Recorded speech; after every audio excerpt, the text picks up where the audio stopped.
If you clicked on this video, you probably have a dream like me to never feel bothered about money, to feel less stress about your finances. You never want to be in that desperate place where you have to be working a job that you totally hate because of money. Here's the plan so we can get there sooner than later.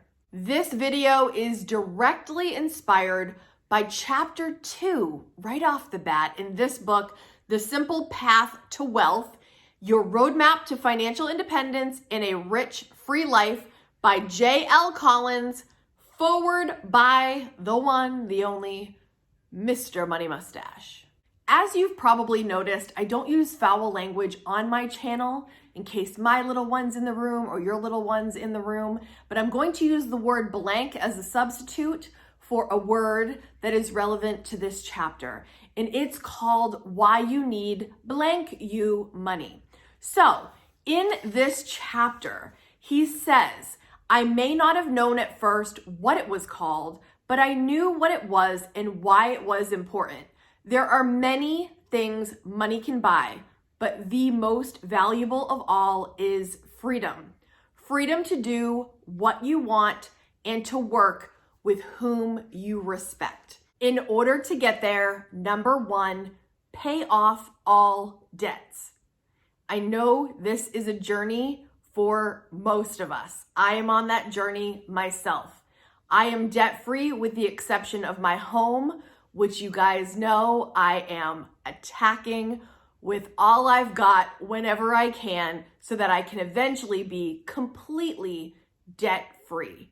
J.L. Collins says carrying debt is as appealing as being covered with leeches and has much the same effect. Work to pay off all of your debts so that this is no longer a burden in your life. When I was able to pay off my car in full, I had now $300 extra a month that I could spend on things that were going to serve me better. Think of all the debts you have, your credit card debt, your student loan debt, personal debt, your home loan, all the things.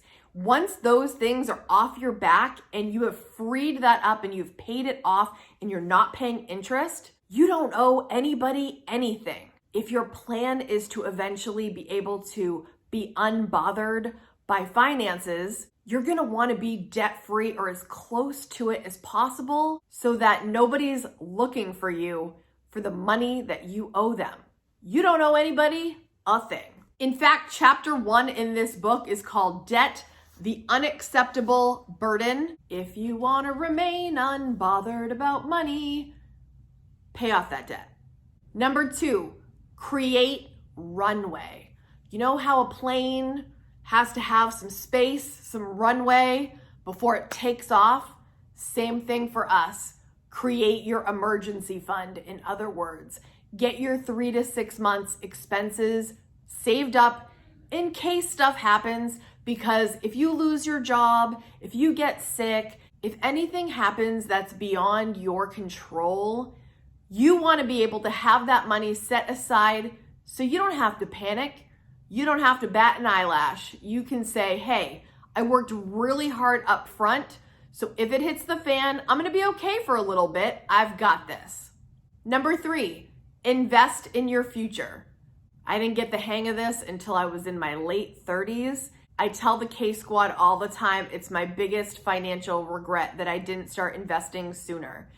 And some of you might be thinking, well, I don't know how to do that. Not knowing how to do something in 2023, you have endless resources on how to get started. Right here on YouTube, there are specific channels dedicated exactly to investment for beginners. It's not my strongest forte, so I don't make a ton of videos on it, but I am invested in a Roth IRA. I have invested in a 401k and a 403b.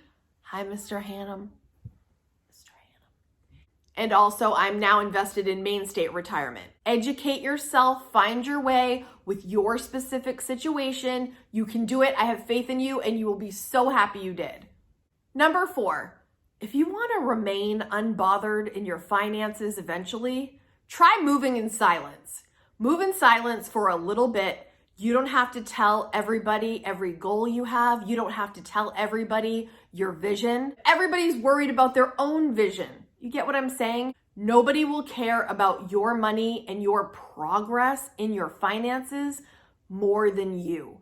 So you don't have to broadcast to everybody what you're doing unless it motivates you more. Try taking all the actions that you need and not feeling like you have to prove something to someone every step of the way.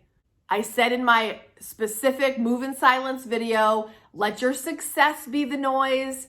In the end, when you've done your thing and you've gotten to that point where you have done what you needed to do and you can move about unbothered in your successes. Whatever success means to you, because your success might feel and look completely different than your friends or your families. And on that note, if you've got haters in your family making fun of you and making fun of your frugal ways or giving little jabs about how cheap you are, or any of that, my advice is use that hater fuel. Use it up, my friend. Use that hater fuel to fuel you right into your financial freedom. Number 5, never shop when you're down. In fact, never shop when your emotions are running high in either direction. If you want to remain unbothered, you can't be so reactionary. And I know that feeling. You need something. You feel really sad. You feel really mad. Well, I'm going to buy this and I'm going to buy this and that's going to make me feel better. In the end, it's not really going to make you feel better, and it's not going to help if you're trying to remain unbothered. If you're trying to remain unbothered, you need to not do things on a whim. You need to not spend on impulse. You must remain calm and bring it back to a level where you don't have to be reactionary and buy in an out of control kind of state. When you're mad, you can be vengeful and you just buy out of vengeance. When you're really sad, you can be feeling so down and you need something to pick you up. Never shop when you are feeling in extreme emotion. Get back in control and then make an educated move.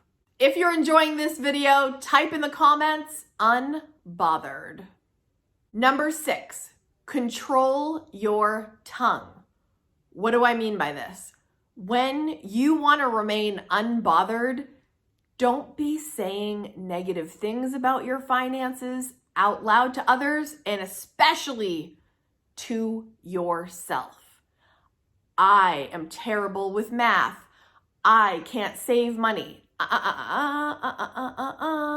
You are not terrible at math. It takes addition and subtraction. You are not terrible with money. You just have to create better habits. Control your tongue so that you don't put out things that aren't even true, that you just say out of habit. You just say it out of, again, the emotion you're feeling at the time. You can do this, K-Squad. I have the utmost faith in you that all of this can be improved and get us to the point where we are feeling confident in our finances and we can sleep at night.